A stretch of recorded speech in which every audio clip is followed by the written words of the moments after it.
Welcome to JP life line. இன்றைக்கி நம்ம வந்து பார்க்க போகிறது டிஃப்ரெண்ட்டான ஒன்று. எல்லாருமே வந்து பார்த்திங்கன்னா அரைக்கீரையில் சாம்பார், பொரியல், கூட்டு இதுமாதிரி செஞ்சுருப்பீங்க. ப்ளஸ் நான் இதில் வந்து பட்டைக்கிராம்பு போட்டு பொரிச்ச குழம்பு மாதிரி இதில் வந்து நான் வந்து ட்ரை பண்ணி உங்களுக்கு காமிக்க போகிறேன். ஆனால் இது நல்லாயிருக்கும். நான் அடிக்கடி நாங்கள் யூஸ் பண்ணுறோம்.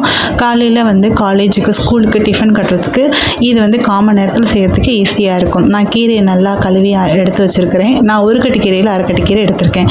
ஒரு வெங்காயம், 2 தக்காளி, இதை நல்லா நான் பொடிசாக அரிஞ்சு வச்சுட்டேன். இப்போ குக்கரில் வந்து பார்த்திங்கன்னா ஒரு சின்ன கப்பு வந்து பாசிப்பருப்பு, அதுக்கு தேவையான அளவு கொஞ்சம் தண்ணி ஊற்றிக்கிட்டேன். அதில் வந்து பார்த்திங்கன்னா ஜீரகம், நம்ம சாம்பாருக்கு போடுற மாதிரி ஜீரகம், மஞ்சத்தூள், இது ரெண்டையும் நம்ம சேர்ந்து மிக்ஸ் பண்ணிக்கலாம். அப்புறம் வந்து பார்த்திங்கன்னா நம்ம கட் பண்ணி வச்ச ஒரு வெங்காயம் சேர்த்துக்கலாம். அப்புறம் 2 தக்காளி, அதையும் நம்ம சேர்த்துக்கலாம். இது வந்து பார்த்திங்கன்னா காலேஜு அப்புறம் வந்து ஸ்கூலுக்கு நம்ம டிஃபன், அதாவது லஞ்ச் பாக்ஸ் கட்டுறதுக்கு காமன் நேரத்தில் செய்யக்கூடிய ஒரு சீக்கிரமான ஒரு டிஷ் தான் இது. இப்போ நம்ம வந்து அடுத்தது வந்து மஞ்சத்தூள் போட்டுக்கலாம். நம்ம கீரை வந்து நான் ஒரு கட்டு கீரை வந்து கொடுப்பாங்க. பட் உங்களோட நீங்கள் பார்க்குற உங்கள் ஃபேமிலியில் எவ்வளோ கீரை போடுவீங்க அப்படின்றத நீங்கள் போட்டுக்கோங்க. ஒரு கட்டு கீரை போட்டாலும் பரவாயில்ல, அது உங்களுக்கு எவ்வளோ தேவையானதை நீங்கள் போட்டுக்கலாம். எங்கள் வீட்டில் வந்து 3 மெம்பர்ஸ் இருக்கிறனால எங்களுக்கு அரை கட்டு கீரையே போதும். நான் ஒரு கட்டு கீரை வாங்கினேன்னா நான் 2 நாளைக்கு வச்சுருப்பேன். அதில் நான் வந்து ஒரு அரை கட்டு கீரை வந்து இன்றைக்கி வந்து நான் இந்த மாதிரி குருமா செய்யலாம் அப்படின்றதுனால நான் அரை கட்டு கீரை எடுத்திருக்கேன். அதனால் எனக்கு கீரை கம்மியாக தான் இருக்கிற மாதிரி இருக்கும். இதை வந்து அடுத்தது நம்ம சமையலுக்கு போகலாம். இப்போ வந்து இதை வந்து நம்ம போட்டது வந்து சும்மா ஒரு பெரட்டிட்டு நம்ம குக்கரில் வந்து 2 விசில், நம்ம எப்படி நம்ம சாம்பார் போனால் 2 விசில் மட்டும் வச்சு நம்ம எடுத்துக்கலாம். இப்போ வந்து விசில் வர நேரத்தில் நம்ம வந்து இதுக்கான தேவையான குருமாவுக்கு தேவையானதை நம்ம ரெடி பண்ணிக்கலாம். நான் தேங்காய், அதாவது ஒரு பத்தை தேங்காய்ன்னு சொல்லுவாங்க, அதுமாரி நான் ஒரு பத்தை தேங்காய் எடுத்திருக்கேன். அதில் வந்து பார்த்திங்கன்னா ஒரு 5 பல் பூண்டு, காரத்துக்கு 5 பல் பூண்டு, சோம்பு 2 டீஸ்பூன் வந்து சோம்பு போட்டுக்கலாம். அப்புறம் வந்து ஒரு சின்ன துண்டு பட்டை, வாசத்துக்கு ஒரு அரை பட்டை, இதையும் போட்டு நம்ம நல்லா நேவாக எவ்வளோ கொஞ்சம் குறைன்னு இல்லாமல் கொஞ்சம் நேவாக குறைன்னு கொஞ்சம் அரைச்சி எடுத்துகிட்டு வந்துடலாம்.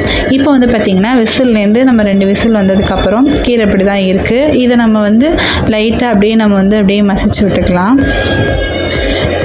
இதை வந்து நீங்கள் குக்கரில் வைக்கிறதுனாலும் வைக்கலாம். அப்படி இல்லைன்னா நீங்கள் எப்போதும் போல் கடாயில் வந்து நீங்கள் வச்சு கூட நீங்கள் இந்தமாதிரி செய்யலாம். பாசிப்பருப்பு வெந்ததுக்கப்புறம் வெங்காயம், தக்காளி நம்ம கூட்டு மாதிரியே செஞ்சுட்டு அதுக்கப்புறம் கூட நம்ம இப்படியும் செய்யலாம். நம்ம ஸ்கூலுக்கு லஞ்ச் பாக்ஸ் கட்டுறதுனால நம்ம சீக்கிரமாக செய்யணும்னா நம்ம இந்தமாதிரி விசிலில் வச்சோம்னா செத்த நேரத்தில் நமக்கு விசில் வந்துடும். டக்குன்னு இந்த குருமா வச்சு நம்ம ரெடி பண்ணிக்கலாம்.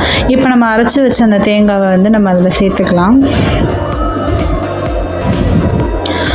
அப்புறம் வந்து இதுக்கான மசாலா வந்து பார்த்திங்கன்னா மிளகாத்தூள், மஞ்சத்தூள் நம்ம ஏற்கனவே போட்டிருக்கோம்.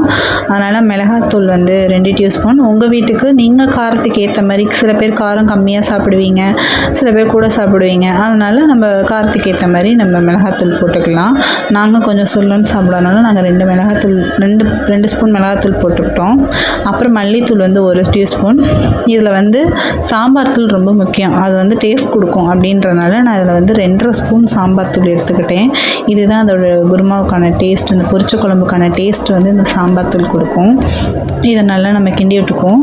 தண்ணி ஊற்றிக்கலாம். நம்ம தேங்காய் அரைச்சி ஊற்றிருக்கோம், பாசிப்பருப்பு போட்டிருக்கனால சாம்பார் வந்து குருமா வந்து பார்த்திங்கன்னா கெட்டி ஆகிடும். பட் அதனால் கொஞ்சம் தண்ணி ஊற்றிக்கலாம்.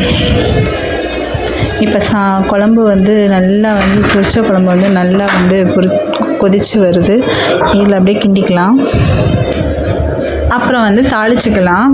இதுக்கு வந்து நம்ம கடுகு போட்டெல்லாம் தாளிக்கக்கூடாது, பட்டைக்கிராம்பு போட்டு தான் தாளிக்கணும். நம்ம வந்து கடாயில் வந்து 2 கிராம்பு, 2 துண்டு பட்டை, 1 ஸ்பூன் சோம்பு, 2 வரமிளகா, காரத்துக்காண்டி நான் வரமிளகா சேர்த்துருக்கேன். இது நீங்கள் வேணும்னாலும் போட்டுக்கலாம், வேணானாலும் அவாய்ட் பண்ணிக்கலாம். அப்புறம் வந்து பார்த்திங்கன்னா கருவேப்பிலை, இதெல்லாம் நம்ம வந்து சேர்த்து நல்லா வந்து தாளித்ததுக்கப்புறம் கருவேப்பிலை ஒரு ஏலக்காய் போட்டுக்கோங்க. போட்டு கருவேப்பிலை இருந்தால் நீங்கள் போட்டு நல்லா தாளித்து நம்ம அந்த குருமாவில் கொட்டிடலாம்.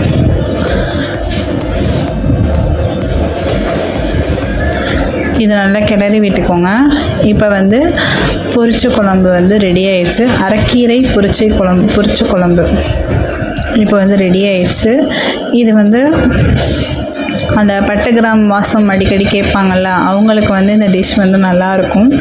இது வந்து டேஸ்ட்டாகவும் இருக்கும், டிஃப்ரெண்ட்டாக இருக்கும். நீங்கள் பட் இதுமாரிலாம் செஞ்சு சாப்பிட்டு பார்த்தீங்கன்னா கீரை வந்து ஒரே மாடலில் நீங்கள் செய்யாமல் இதுமாரி நீங்கள் டிஃப்ரெண்ட் மாடலில் செய்யுங்க. குழந்தைங்களுக்கும் இது ரொம்ப பிடிக்கும். நெய் ஊற்றி நீங்கள் வந்து லஞ்ச் பாக்ஸ் வந்து கட்டி கொடுக்கலாம், இன்னும் டேஸ்ட்டாக இருக்கும். பொரிச்ச குழம்பு, கீரையில் பொரிச்ச குழம்பு டிஃப்ரெண்ட் ஸ்டைல் தான் இது. இது கூட நீங்கள் வந்து காய் சேர்க்கணுன்னா கத்திரிக்காய் உருளைக்கிழங்காய் சேர்த்து நீங்கள் செய்யலாம், சூப்பராகவும் இருக்கும். முருங்கைக்காய் சேர்த்தும் செய்யலாம், நல்லா டேஸ்ட்டாக இருக்கும்.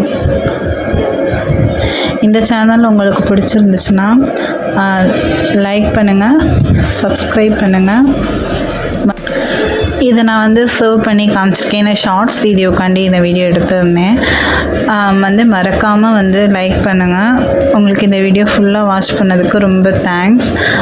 இனிமேட்டு இந்த மாதிரி வீடியோஸ் வந்து டிஃப்ரெண்ட்டான, அதாவது நீங்கள் சமைச்சு பார்க்க முடியாத சில டிஷ்லாம் வந்து நான் கண்டிப்பாக சொல்வேன். ஏன்னா ஒரு ஊர்லேயும் ஒரு வந்து வித்தியாசமான வந்து ஸ்டைலில் வைப்பாங்க. அதை வந்து நம்ம வெளிக்கொண்டு வரதுல தான் நம்ம யூடியூப்பில் வந்து இந்த சமையல் வீடியோ இது மாதிரி நம்ம வந்து பல வீடியோக்கள் நம்ம பார்க்கலாம். தேங்க்யூ ஃபுல் வாட்சிங்.